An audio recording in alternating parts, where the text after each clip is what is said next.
Mas enfim, os grandes capadócios, um deles era Gregório Nazianzo. Basílio Cesareia, Gregório de Nice e Gregório Nazianzo. São os 3 grandes capadócios. Gregório Nazianzo foi o presidente do Concílio de Constantinopla. Ele afirmou isso. Nazianzo, é uma cidade, Nazianzo, na Capadócia, na Turquia. Capadócia é na Turquia. E ele afirmou o seguinte, olha, o que não é assumido não pode ser redimido. O que significa isso? Olha, se Jesus não assumiu o corpo humano, ele não pode salvar o corpo humano. Ele salvou meu corpo, Jesus? Ou meu corpo não foi salvo? Como é que eu sei que meu corpo foi salvo? Que doutrina mostra que meu corpo foi salvo? Gente, a ressurreição. Meu Deus. A ressurreição é a maior evidência de que meu corpo foi salvo. Eu vou levantado dentre os mortos. Esse aqui, ó. Eu posso não gostar muito da minha aparência, mas vai ter pelos séculos dos séculos, não tem jeito. Né? Eu vou viver com esse corpo aqui por toda a eternidade. Vai ser um corpo revestido de imortalidade, mas é esse corpo aqui. Não tem jeito. Pode reclamar quando você quiser. Vai ser esse aí. Não tem outro jeito. Milagre, nesse caso, nem no céu. Não tem jeito. Então, ele salvou seu corpo. Agora, bem, se ele não assumiu a alma humana, ele não salvou a alma humana. Esse é o problema. Então, a resposta de Gregório foi uma linha só, mas foi na mosca. E então, Apolinário foi rejeitado.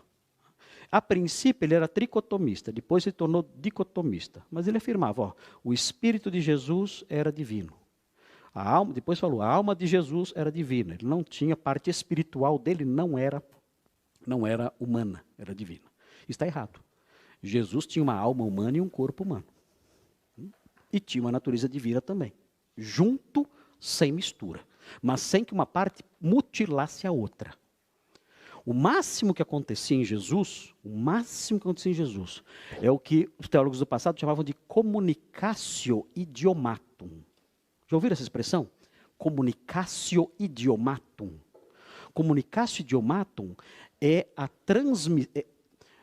comunicação de atributos. Isso sim. Então, por exemplo, Deus morre. Deus morre. Mas Deus morreu. Ou não morreu? Morreu. Como é que Deus morreu? Deus, homem, morreu. Ao assumir a humanidade, elementos de uma natureza são compartilhados pela outra. Então, Jesus morreu, nós podemos dizer, Deus morreu. Não é errado falar que Deus morreu. Maria era mãe de quem? Da parte humana ou da parte divina? Vocês vão tudo para a fogueira. Na Idade Média, vocês iam torrar legal. Maria é mãe de Deus, homem. Não é mãe da parte humana.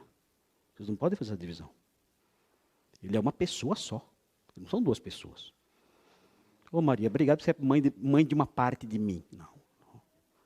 Deus, homem, foi gerado dentro dela.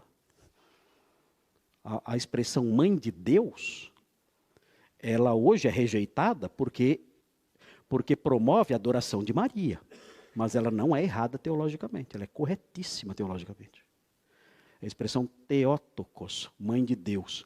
Isso aí é corretíssimo. Corretíssimo. Maria é mãe de Deus. Pastor, vai ser queimado, vocês que vão.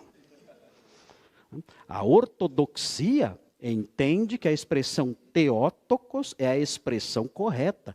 Isso em qualquer segmento, evangélico ou não. Evangélico ou católico. É Theotokos, ela é mãe de Deus.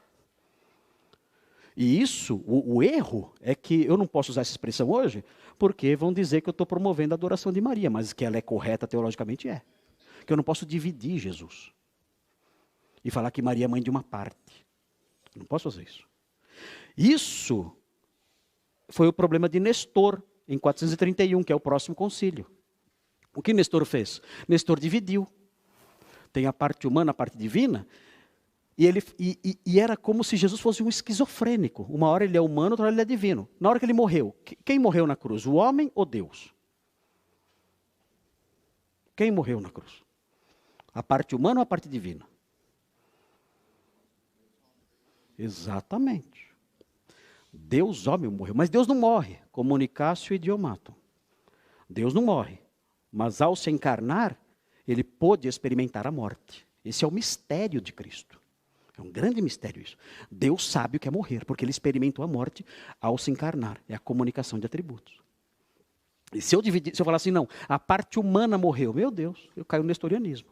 E sou condenado em Éfeso, 431. E aí arde na fogueira. Arde na fogueira. É por isso que o pessoal da Inquisição matava a gente fácil. Era fácil matar gente na Inquisição. Chegava para uma moça e falava assim, vem cá, você crê em Deus? A moça falava assim, creio. E na mãe... Não, você crê em Cristo? Creio. E na mãe de Cristo? Você crê? Creio. Ok. De noite batia na porta da casa. Quem é? É a Inquisição. Nós viemos buscar uma moça para ser julgada por heresia. Por quê? Porque ela falou que crê na mãe de Cristo. Isso está errado. A expressão correta é mãe de Deus. É Theotokos, não Christótokos. Ela é nestoriana. Então ela vai ser presa agora. Qual era o objetivo? Prender a moça para quê? Para abusar dela. Esse era o objetivo. Mas então criavam essas armadilhas com esse objetivo. Então eram sutilezas que esses debates levantaram. Claro que o objetivo dos teólogos iniciais não era esse, mas aproveitar essas sutilezas mais tarde para fazer o mal. Mas na verdade, Nestor, ao fazer essa divisão e dizer, não, ela é Christótokos, ela é mãe de Cristo, da parte humana, mas não Theotokos, mãe de Deus, ao dizer isso, ele levantou uma tese errada, que Maria é mãe da pessoa integral de Cristo, do Deus homem. Ela é mãe de Deus. Quem morreu na cruz? Deus homem. Quem perdoava pecados? A parte humana ou a parte divina? Deus homem perdoava pecados. Então, é assim que nós vemos a pessoa do Salvador, na integralidade. Eu não posso dividir. Se eu dividir, eu caio no nestorianismo. E aí eu comprometo a salvação. Por quê? Porque, por exemplo, se quem morreu na cruz foi só a parte humana, qual é o valor infinito disso? Nenhum. Zero. Tem que ser Deus homem morrendo na cruz. Tem que ser. Por quê? Porque o sacrifício tem que ser infinito. Por que o sacrifício tem que ser infinito? Porque a dívida é infinita.